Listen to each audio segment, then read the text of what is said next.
Welcome to Interviews from Mexico. I'm Laura Carlsen, and I'll be your host as we look at cutting-edge issues with the men and women who know them best. Here on Telesur.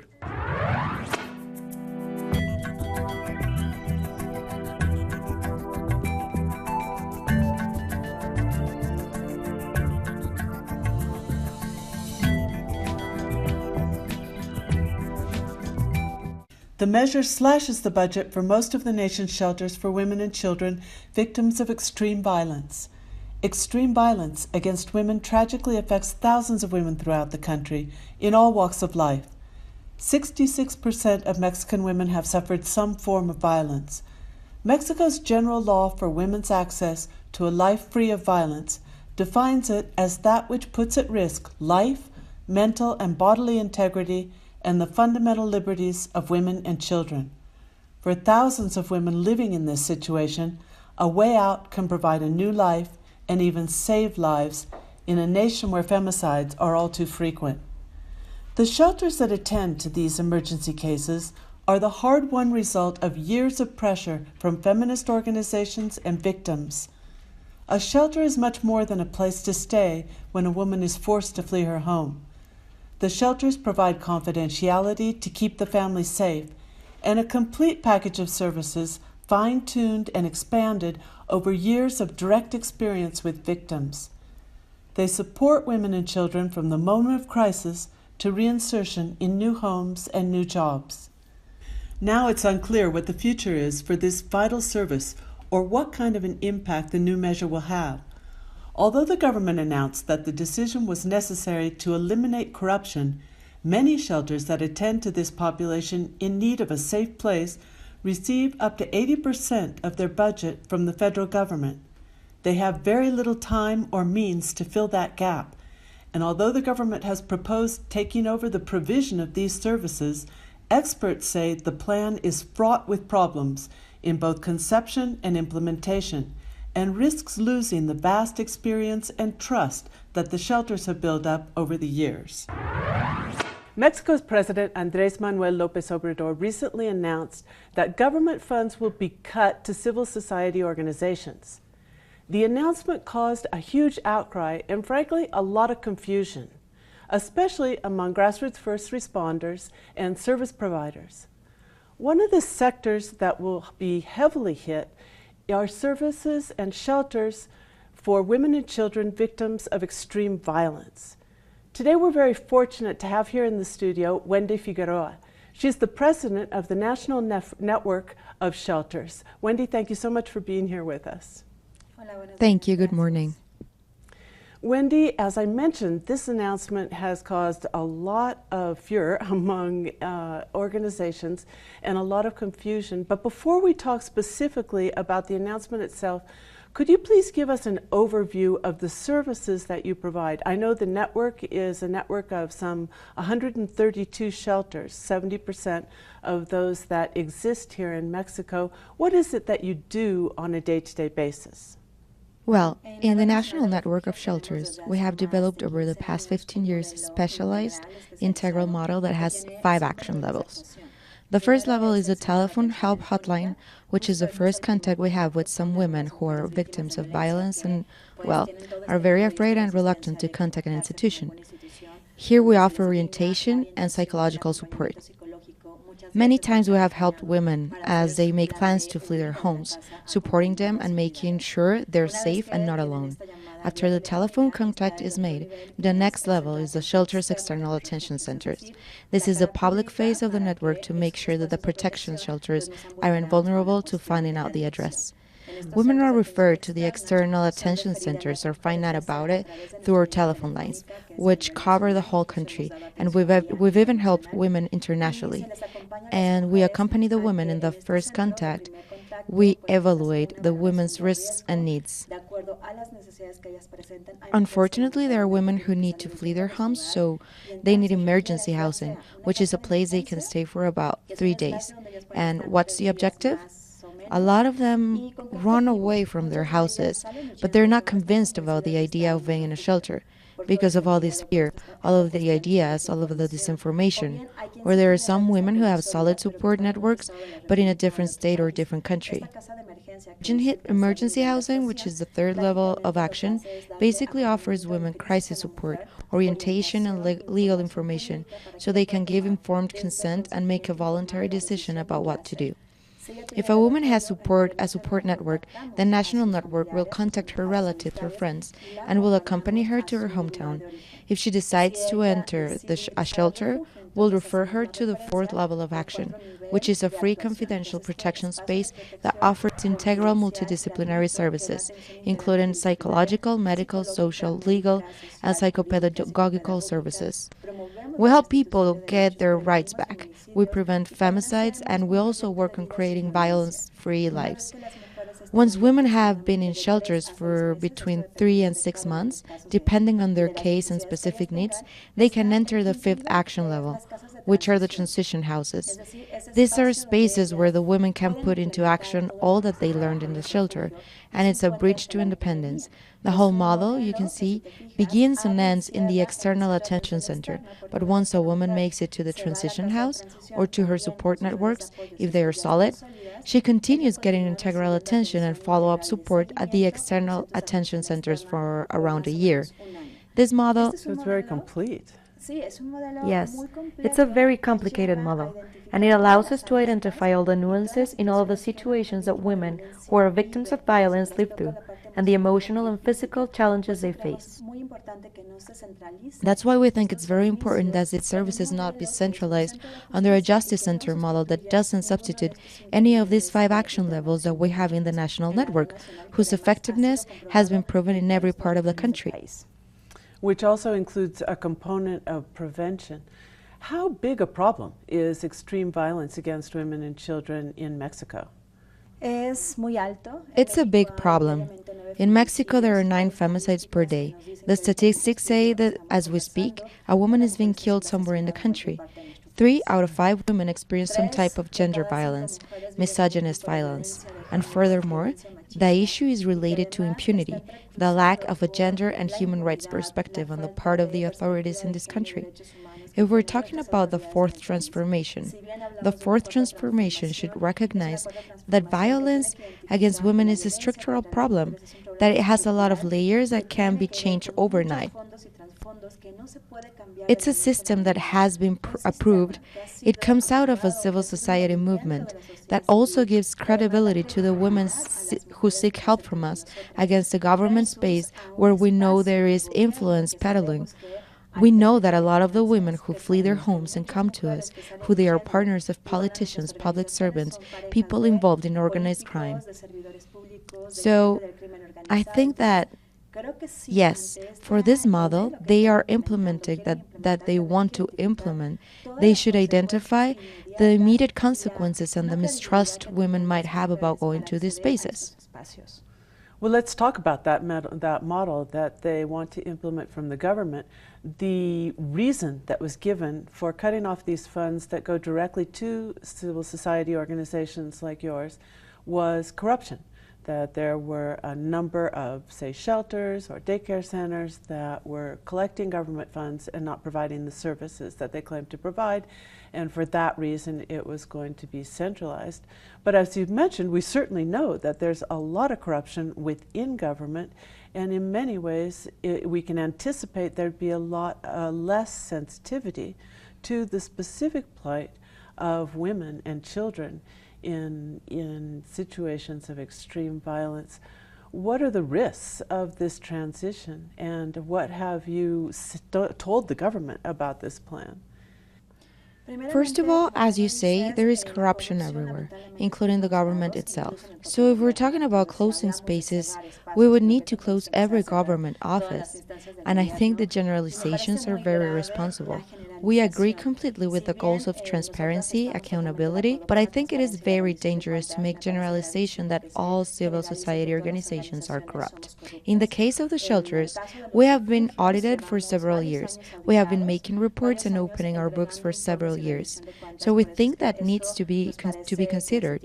We've been saying that since this whole conversation started with these inconsistent discourse and all of this information, which, as you say, isn't always clear, I call it incomplete information that we're being given on this.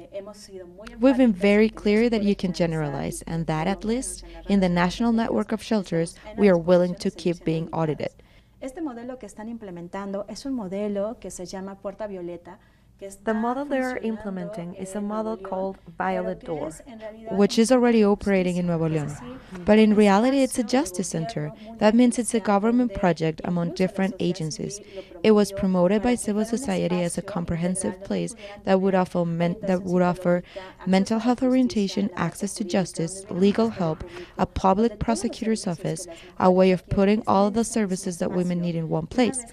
And after they get orientation there, they could get referred to a shelter. So it's complementary to the grassroots networks of shelters that you run. That's right. It's complementary, but it's not a substitute for the shelters. And there's a lot of confusion about that. These justice centers are very big government centers, and honestly, in many states of the Republic, they aren't working, and we think it's important to reinforce them. But I would add something. When I talk about our 5-action level model, they offer the second level, which is small. It's just 2 bedrooms, what we call emergency housing, where women can stay for 3 days maximum. And after that, they refer to the women to shelters run by civil society organizations. So that's why we're ambivalent about this. And at the national network, we're saying, look, this model they're implementing is very important, but it's not a substitute for the shelters. Why? Because a lot of these cases that they refer to us, around 50% of them, come from these justice centers. That means it has a positive measure, but it doesn't at all substitute for the protection spaces that women need, a safe space, not for 3 days, but for 3 to 6 months, where they can get comprehensive support. And I think that it's important that these spaces shouldn't be government spaces because of the issues around influences and information that could get out. We're trying, and I would hope, of course, that at some point our country will be free of corruption. We have the highest corruption level. Con cero violencia. With no violence. But that's not the reality. The reality is that today we need to make transition toward a new model, but without giving up on civil society organizations. Well, are they considering that with this decision, your shelter should just close down and have the whole task go to the government with this? That's right. What they've told us in the conversations we've had with them is that the government is going to take over the shelters. So they're going to become part of the state. And we think that is a big problem because we know that the state, the government, at least in Mexico, they always say to the feminists that before the government can take action, there have to be complaints filed. There needs to be a census of the women to be able to attend to them. But they haven't asked the women what they want. The women who flee their homes don't want to file complaints. Why? Because violence is naturalized, because there are a lot of cultural issues like don't leave your children without a father if you really love them.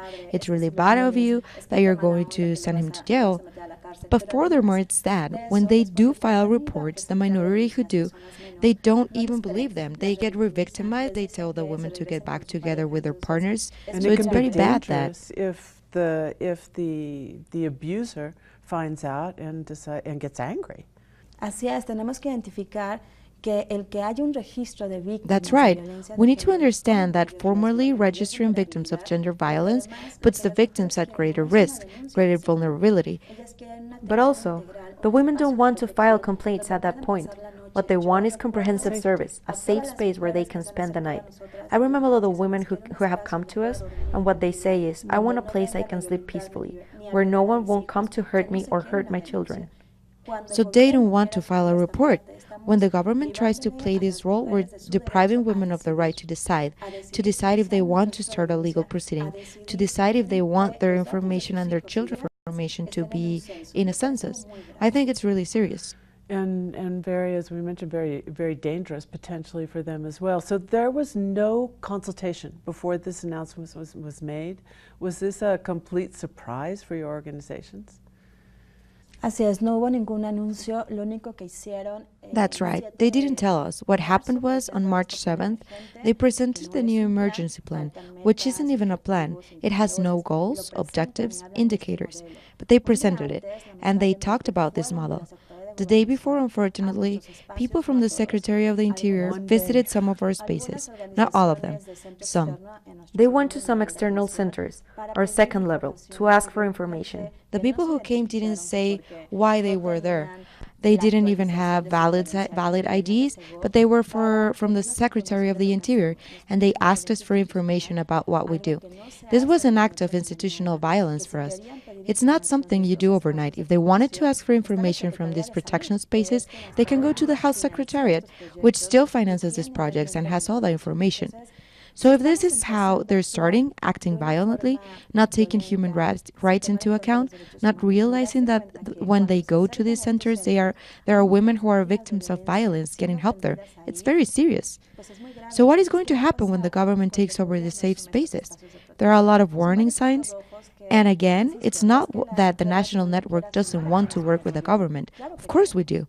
But it has to be a positive action, with a human rights focus and a gender perspective. And it needs to recognize the importance of civil society. Not only as part of our democracy, but also because we have gained the trust of the women. And as you've said, there's a different logic involved here, because these shelters were really the result of the feminist movement, of women's movements making demands and working and organizing to finally build this up from the ground, basically. They're a result of grassroots society organization to respond to a problem that government wasn't responding to because of the patriarchal structure under which we live. And now to consider that even under a progressive government that would just be absorbed and goodbye, women's movement and civil society is really hard to envision in a positive manner at this point. What's your strategy for trying to work with the government or to try to defend these spaces now? Hemos estado solicitando espacios de diálogo. We've been requesting dialogue with the government, but unfortunately, we haven't gotten any response from the Secretary of the Interior, who the President has designated for this. We've gotten... So does it basically, is it transferred, excuse me, but I want to get this straight, so is it then kind of transferred from the Secretary of Health to the Secretary of the Interior? Pareciera ser que sí. En este año no es posible, que fue algo que luchamos en la Red Nacional de Refugios, que se mantuviera la convocatoria pública, que hasta hoy día... It seems like it. This year, it won't be possible, and this was something the National Network for Shelters fought for. They have to respect the existing appropriation for civil society and government shelters, administered by the Secretary of Health, that has already been set in the budget. For 2019, that's how it's going to be, because the budget is law, and if they violate it, it would create a very difficult legal situation. But for 2020, when the transition starts, it's not clear. And all that they've said is that the Secretary of the Interior is going to administer the shelters and that there won't be resources for civil society shelters. And that's where the big black hole is, where we don't know what is going to happen. But also, at the National Network, we've been asking for dialogue with the government so we can work together collectively to set up a more effective and optimal mechanism for women that puts their human rights in the center. We haven't heard back from the Secretary of the Interior. They say they're still checking their schedule. Obviously, what that says to me is that women aren't part of the country's political agenda, that they aren't listening to the voices of the ones who have been working with women for years.